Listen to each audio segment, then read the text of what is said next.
প্রধান ওয়াইজি, প্রধান আকর্ষণ, সারা বাংলায় আলোড়ন সৃষ্টিকারী বক্তা, মুফাসসিরে কোরআন, বিশিষ্ট ইসলামী চিন্তাবিদ, যার কথা শোনার জন্য সারা বাংলাদেশের চাতক পাখির মতো মানুষ তাকিয়ে থাকে, আলহাজ হযরত মাওলানা মুফতি জহিরুল ইসলাম ফরিদী সাহেব, আলহাজ হযরত মাওলানা মুফতি জহিরুল ইসলাম ফরিদী সাহেব। এবং আমাদের মাঝে উপস্থিত হয়ে গেছেন হুজুর কেবলা জানের আদরের দুলালগণ,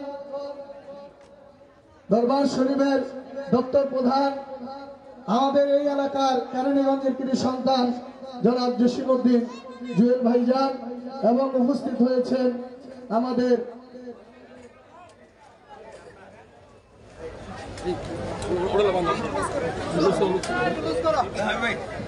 মাঝে উপস্থিত হয়েছেন বিশ্ব জাকির দরবার শরীফ কর্মী গ্রুপ ঢাকা বিভাগের সম্মানিত কর্মী প্রধান জনাব মোহাম্মদ হাবিবুর রহমান হাবিব সাহেব। সকলেই আমরা একটু তাকবীরের ধ্বনি দেই, নারে তাকবীর। আকাশ বাতাস প্রকম্পিত করে আওয়াজ করতে হবে, নারে তাকবীর, নারে রিসালাত। বিশ্ববাড়ি খাজা বাবা ফরিদপুরি, বিশ্ব জাকির মঞ্জিল, আটরশি পাক দরবার শরীফ, মাযহাবে খাজা বাবা, মহাপবিত্র বিশ্ব ওয়ারেস শরীফ, ওরস শরীফের দাওয়াতি জলসা, নারে তাকবীর।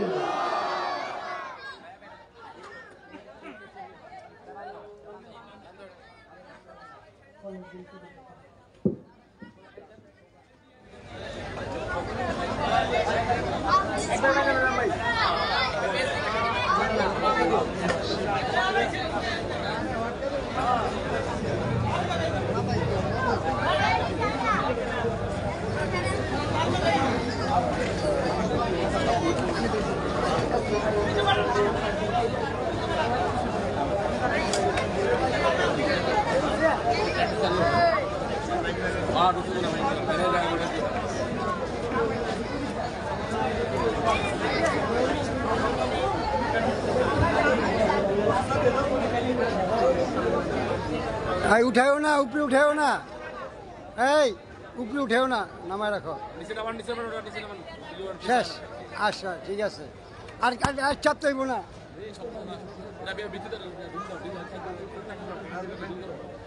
खुला फालो আর কেউ আসবে না।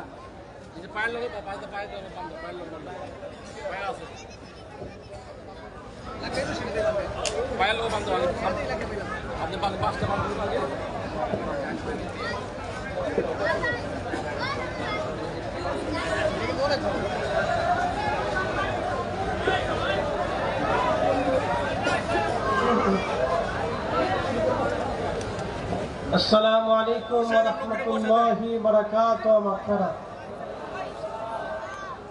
কষ্ট হচ্ছে নাকি আপনাদের? সবাই কেমন আছেন? আলহামদুলিল্লাহ। একসাথে বলি আল্লাহু আকবার।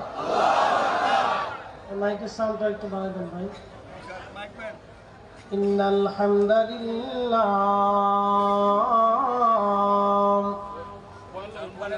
إن الحمد لله الصلاة والسلام على رسول الله وعلى آله وأصحابه وأهل بيته وأولياء ملته وعلماء أهل سنته أجمعين. إن الله وملائكته يصلون على النبي يا أيها الذين آمنوا صلوا عليه وسلموا تسليما. اللهم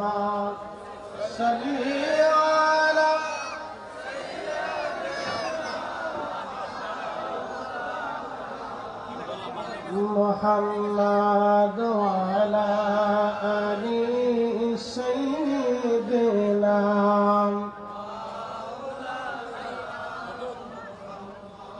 নবীর সেই যার দিল ভাই এ ভুবনে কাঁদে না ও হাসরে ভাই জানতারা নবীজির দেখা পাবে না আল্লাহুম্মা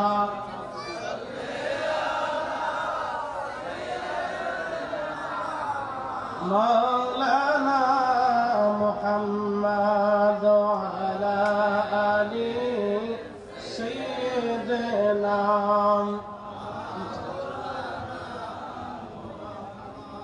بلغ العلا بكماله كشف الدجى بجماله حسنت جميع صالحه صلوا عليه وآله কালিমাত শুকর সেই রবের মহান আসমানে যিনি অনেক মানুষের ভিড়ে আজকে আমাদেরকে আল্লাহর বেহেশতে আসার জান্নাতের বাগানে বসার সুযোগ করে দিলেন আওয়াজ তুলে একসাথে বলি আলহামদুলিল্লাহ শুকরিয়া করি সে আল্লাহর যিনি সর্বশ্রেষ্ঠ নবী সর্বকালের সর্বশ্রেষ্ঠ মহামানব ইমামুল মুরসালিন রাহমাতুল লিল আলামিন সৈয়দুল কাওনাইন ওয়াস সাকলাইন महबूब आला साहिब कौसर साहिब मकाम महमूद साहिब जन्नत साहिब शरीयत साहिब कुरान আল্লাহর প্যারা महबूবের উম্মত হিসেবে আল্লাহ আমাদেরকে মঞ্জুর করেছেন সেই জন্য বুলন্দ আওয়াজে উচ্চ আওয়াজে আওয়াজ তুলে একসাথে চিৎকার মেরে বলি আলহামদুলিল্লাহ সমস্ত নবী থেকে সমস্ত নবীদের উম্মত থেকে আল্লাহ আমাদেরকে 70 গুণ মর্যাদা দিয়েছেন একসাথে বলেন কত গুণ 70 গুণ মর্যাদা দিয়ে আল্লাহ আমাদেরকে শ্রেষ্ঠ ঘোষণা দিয়ে বলেন কুনতুম খায়রা উম্মাহ তোমরা সৃষ্টির মধ্যে শ্রেষ্ঠ জাত একসাথে জোরে বলি আল্লাহু আকবার কিন্তু আমরাই মসজিদের জুতা চুরি করি একসাথে বলেন ঠিক কিনা আমরা সৃষ্টির শ্রেষ্ঠ জাত আল্লাহ আমাদেরকে শ্রেষ্ঠত্ব কেন দিলেন এই মহান মর্যাদা আল্লাহ কেন দিলেন আখিরি নবী রাহমাতুল লিল আলামিনের উম্মত হওয়ার কারণে আল্লাহ আমাদেরকে শ্রেষ্ঠত্ব দিয়েছেন কথা বলেন ঠিক কিনা আরবিতে একটা প্রবাদ আছে শরফুল মাকিনা ও শরফুল মাকান শরফুল মাকানে ও শরফুল মাকিন কিছু জায়গার কারণে মানুষের দাম বাড়ে কিছু মানুষের কারণে জায়গার দাম বাড়ে আমার রাসূলের কারণে মদিনার দাম বেড়েছে আর কাবা শরীফের কারণে মক্কাবাসীর দাম বাড়ছে কথা ঠিক আছে কিনা আজকের মাহফিলের কারণে আমাদের দাম বাড়ছে আমাদের কারণে মাহফিলের দাম বাড়ে এটার আরবি প্রবাদ নবীজি মদিনাতে আসার কারণে মদিনার দাম বাড়ছে মদিনার কারণে রাসূলের দাম বাড়ে না কাবা শরীফের দাম বাড়ছে আমার রাসূলের কারণে আপনাদের কাছে আশ্চর্য মনে হচ্ছে তাই না এবার আসেন আল্লাহর কোরআন থেকে বলি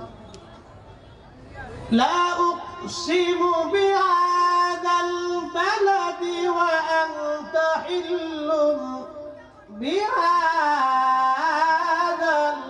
বালাদ এই শহরের কসম করি হে নবী কারণ আপনি এই শহরে জন্ম নিয়েছেন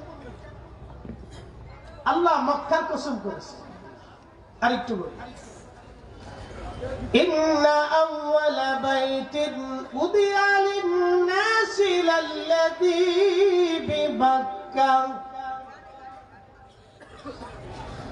للذي ببكة مباركا هدى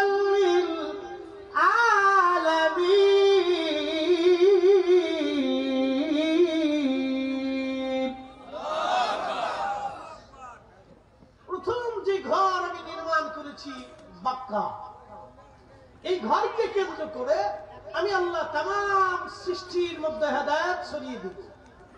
এই জন্য আপনাদের এলাকায় যে মসজিদ আছে, এই মসজিদের মূল হচ্ছে বাক্কা। বাক্কা হচ্ছে উম্মুল মাসাজিদ, সব মসজিদের মা। কোরআন শরীফে 114টি সূরা আছে। এই 114টি সূরার ভিতরে অন্যতম শ্রেষ্ঠ সূরা উম্মুল কুরআন, সূরাতুল ফাতিহা। সমস্ত কোরআনের মগজ, কোরআনের মূল হচ্ছে সূরা ফাতিহা। সূরা ফাতিহা হচ্ছে কোরআনের মা, আর সমস্ত মসজিদের মা হচ্ছে কাবা শরীফ। এই জন্য আপনাদের বাড়ির মসজিদ যদি সম্মান করেন, তাহলে কাবাকে সম্মান করা হয়। আল্লাহ বলেন ইউআযিম শাআইরাল্লাহ, তোমরা আমি আল্লাহ শায়েরকে সম্মান করো। আর মসজিদ হচ্ছে আল্লাহর শাঈর, আল্লাহর নিদর্শন। এই জন্য দুনিয়ার কোন মসজিদকে তাজিম করলে আল্লাহর ঘর কাবাকে তাজিম করা হয়। দুনিয়ার কোন মসজিদকে গাঁথলে আল্লাহর ঘর কাবা গাঁথা হয়। দুনিয়ার কোন মসজিদ পরিষ্কার করলে আল্লাহর কাবা পরিষ্কার করা হয়। দুনিয়ার কোন মসজিদকে যদি মহব্বত করেন তো কাবাকে মহব্বত করা হয়। দুনিয়ার কোন মসজিদকে যদি আপনি ভালোবাসেন তো কাবাকে ভালোবাসা হয়। একসাথে বলবেন আল্লাহু আকবার। মসজিদে কি জুতা পায়ে দিয়ে যান না খালি পায়ে যান? না, একসাথে বলেন। জুতা যত দামি থাকুক, খালি পায়। কথা ঠিক আছে না? কারণ এটা বাইতুল্লাহ, আল্লাহর ঘর। তো আল্লাহর ঘরের কারণে আপনি কাবাকে সম্মান করলেন। লাল্লাযী বিবাক্কা, এই বাক্কা থেকে মক্কা কেন হলো? রহস্য আছে। আমার নবীজির নাম মুহাম্মদ সাল্লাল্লাহু। আচ্ছা, আমার দিকে তাকান। প্রিয় নবীর মুহাম্মদ নামের আগে দুনিয়াতে কারো নাম কোনদিন মুহাম্মদ ছিল না, এটা জানেননি আপনারা? দুনিয়ায় রসুলের মুহাম্মদ নামের আগে পৃথিবীর আদিকাল থেকে আদম শফিউল্লাহ থেকে নবীজির জমানা পর্যন্ত কারো নাম মুহাম্মদ কেউ কোনদিন রাখেনি। প্রিয় নবীর মা রাতের আধারে ঘুমিয়ে আছে, স্বপ্নে কে জানি বলে যে আমেনা, তুমি বড় ভাগ্যবতী আমেনা, তোমার উদরে আখিরি নবী আসতেছে আমেনা। শোনো আমেনা, তুমি তার নাম রাখবা মুহাম্মদ। নবীজির দাদা ঘুমিয়ে আছেন আবু তালিব, আব্দুল মুত্তালিব ঘুমানো, কে জানি বলে যে আব্দুল মুত্তালিব তুমি ভাগ্যবতী, তুমি ভাগ্যবান। আব্দুল মুত্তালিব, তোমার একজন নাতি দুনিয়াতে আসতেছে, তার নাম আসমানে আহমদ, জমিনে মুহাম্মদ, তার নাম তুমি রাখবা মুহাম্মদ। একবার জোরে বলা যাবে কি আল্লাহু আকবার।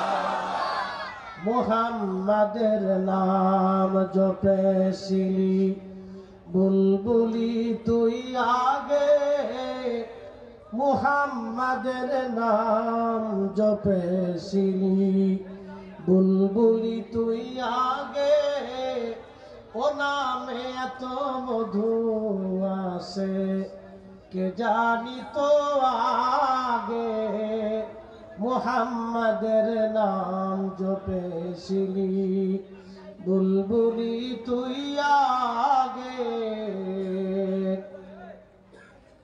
আমার নবীর নাম মুহাম্মদ। মুহাম্মদ নাম কোথা থেকে আসলো? এই জন্য নামের তাসির আছে। আমাদের নামের আগে মুহাম্মদ আব্দুল্লাহ, মুহাম্মদ আব্দুল করিম, মুহাম্মদ আব্দুর রহিম, মুহাম্মদ আব্দুল জব্বার, মুহাম্মদ আব্দুল খালেক, মুহাম্মদ আব্দুল সত্তার নাম আছে কি নামে? মুহাম্মদ নাম কেন লাগাবেন? মুহাম্মদ নাম কোথা থেকে আসলো? আজকে রহস্য জেনে যান। কেন নবীর এত শান, কেন নবীর এত মান, কেন আমরা রসুলের তাজিম করি, কেন রসুলের প্রশংসা আমরা করি? যদি রসুলের প্রশংসা না করা হয়, জমিন অপূর্ণ থাকবে, ইসলাম অপূর্ণ থাকবে, কালেমা তাওহীদের রিসালাতের বাণী অপূর্ণ থাকবে। এই নামের প্রশংসা যদি না করেন, আল্লাহ রসুলের সাহাবী হাসান বিন সাবিত, ওনার পবিত্র মাজার হচ্ছে বর্তমান তায়েফ, ওনার বাড়ি তায়েফে। হাসান বিন সাবিত শায়ের রাসূল নবীজির জামানার কবি সাহাবী, উনি নাচ গাইতেন, গায়ক সাহাবী হাসান বিন সাবিত। একেবারে লম্বা ছিলেন না, একেবারে বেঁটে ছিলেন না, মিডিয়াম তবকার ছিলেন, কিন্তু দূরের মানুষ ওনাকে দেখতে পারত না। মসজিদে নববীতে আল্লাহর নবী তার জন্য একটা মিম্বর বানাইলেন। এই মিম্বরে দাঁড়াইয়া হাসান বিন সাবিত আমার নবীজির প্রশংসা গাথা গাইতেন, কবিতা গাইতেন। কাজী নজরুল প্রশংসা গাথা তিনি লেখলেন, ধুলির ধারা বেহেশত আজ জয় করিল দিল রে লাজ, আজকে খুশির ঢল নেমেছে ধূসর সাহা রে সাগর আকাশ বাতাস দেখবি যদি। কাজী নজরুল আন্ডার ম্যাট্রিক, মাত্র 8 মাস, ছেলে দুঃখের সংসারে আমরা আর কোনদিন জন্ম নেবে কিনা আমি জানি না। বাংলা সাহিত্যের ভান্ডারকে যিনি সমৃদ্ধ করে গেছেন তিনি কাজী নজরুল ইসলাম। সাহিত্য লেখলেন, গ্রন্থ লেখলেন, প্রবন্ধ তিনি লেখলেন, এত পরিমাণে লেখলেন ওনার বহু গ্রন্থ প্রবন্ধ চুরি হয়ে গেল। বহু মানুষ কাজী নজরুলের লেখাকে নিজের নামে চালিয়ে দিল। এই কবি কাজী নজরুল 4000-এর মতো আমার নবীর নাত লিখেছেন। একসাথে বলবেন আল্লাহু আকবার। না না, আরো জোরে জোরে জোরে জোরে। হ্যাঁ, বাংলার কবির কথা বলতেছি। মাদ্রাসায় পড়েন নাই, শাইখুল হাদিস না, মুহাদ্দিসও না, মুফতিও না, বড় কোনো মাদ্রাসার chancellor, principal, vice principal, vice chancellor কিচ্ছু না, অধ্যক্ষ কিছুই না তিনি। শুধু এই পাশে যুবক আপনাকে বলতেছি, যদি ঢাকা ইউনিভার্সিটি থেকে লেখাপড়া করে মেধাবী হওয়া যাইতো তাহলে কাজী নজরুলের নামের আগে মেধাবী লেখা যেত না।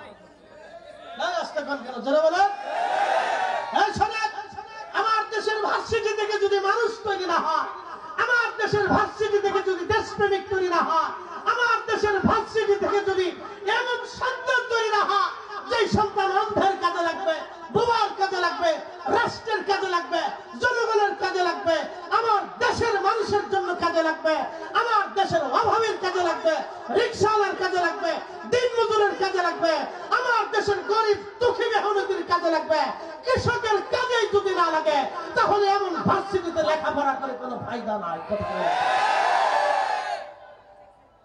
ভালো করে শুনে যাবেন, কাজী নজরুল লিখে গেছেন হাজারে হাজারে নাম আমার রাসূল করিমের শানে। তার একটা শোনাচ্ছি, মুহাম্মদ নাম কোথা থেকে আসলো? হাসান বিন সাবিত ছিলেন শায়ের রাসূল। আমরা রাসূলের শান গাইলে অনেক ভাইরা চিন্তা করে ওনা মনে বেশি বাড়িয়ে বাড়িয়ে বলতেছে। আসেন, আমি বাড়িয়ে বলবো না, একেবারে সরাসরি সাহাবী ও কোরআন থেকে আপনাদেরকে বুঝিয়ে দিয়ে যাচ্ছি নবীজির শান কি, আমরা কেন রাসূল করিমের শানকে আপনাদের সামনে তুলে ধরি, কেন তুলে ধরাটা জরুরি আপনাদেরকে আজকে শোনাচ্ছি। ভালো করে শুনে যান।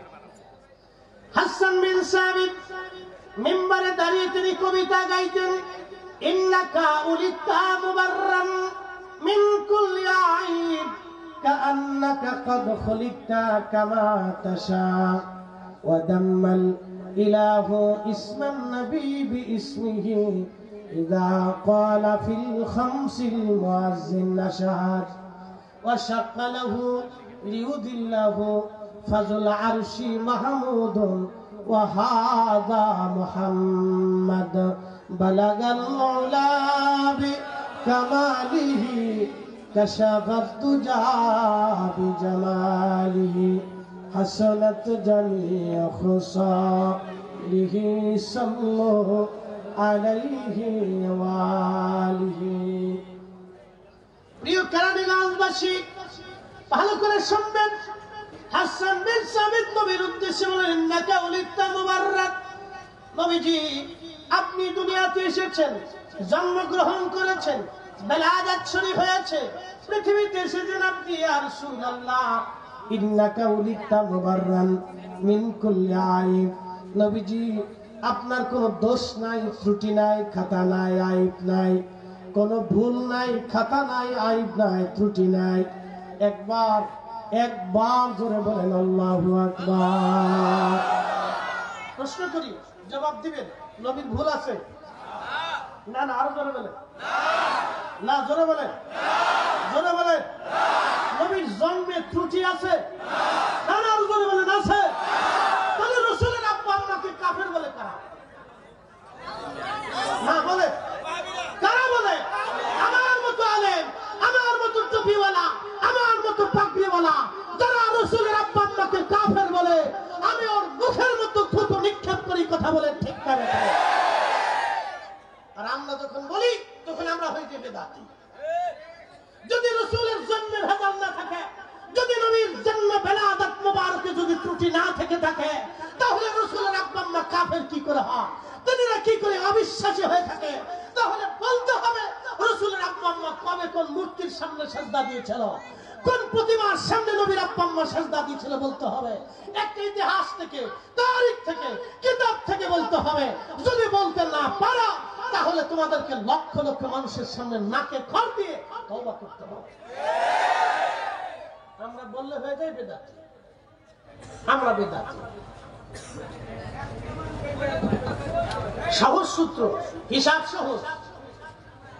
যদি রাসূলের বেলাদত মুবারকে ঝামেলা না থাকে, তাহলে রাসূলের আব্বা আম্মার ভিতরে কোনো ঝামেলা ছিল না। একসাথে বলেন, জোরে বলেন। এই জন্য এই আকীদার মাসালা, এই ঈমানি মাসালা জীবনের শেষ নিঃশ্বাস পর্যন্ত আপনাকে বুঝে যেতে হবে।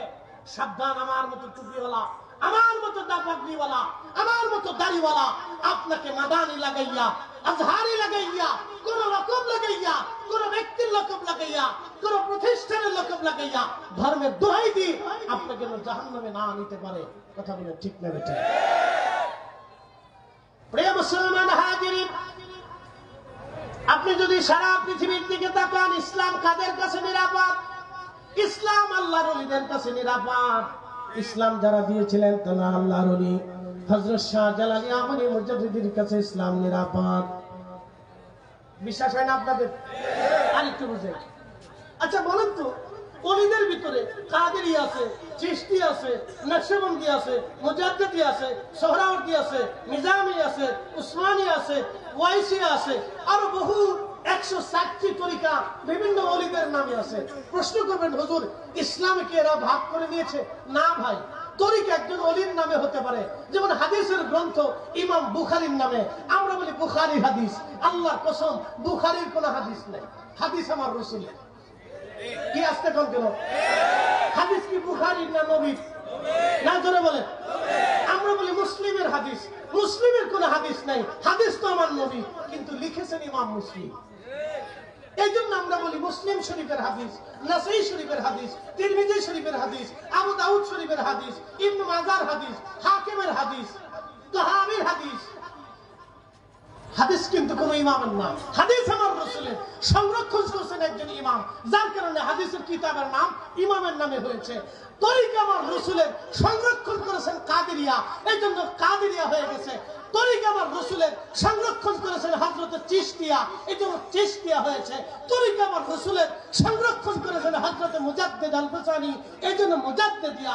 তরিকা আমার রাসূলের, সংরক্ষণ করেছেন, শিক্ষা দিয়েছেন বাহাউদ্দিন নকশবন্দ বুখারী, এই জন্য নকশবন্দিয়া। কথা কি আপনাদেরকে বোঝাইতে পারছি? বুঝে যাবেন। অল্প কথা, বেশি লম্বা করবো না, কারণ আমার সময় সংক্ষিপ্ত। আমি আইছি শেষ সময়, সূর্য ডোবার সময় আসছে, তাবারক দেওয়ার সময় আসছে। এই ফাঁকে আমি একটু সিলে ফেলা করি আর আপনাদের বুঝাই। একসাথে আবার বলেন আল্লাহু আকবার। পিছনের বাইরে হাত উঁচা করেন তো, আমার কথা বুঝেন কিনা দেখি। মাশাআল্লাহ, নারে তাকবীর। জোরে বলেন নারে তাকবীর, নারে রিসালাত। আজকে ইসলামের মৌলিক দিক আপনাদেরকে একটু বুঝাই দিয়ে দেব।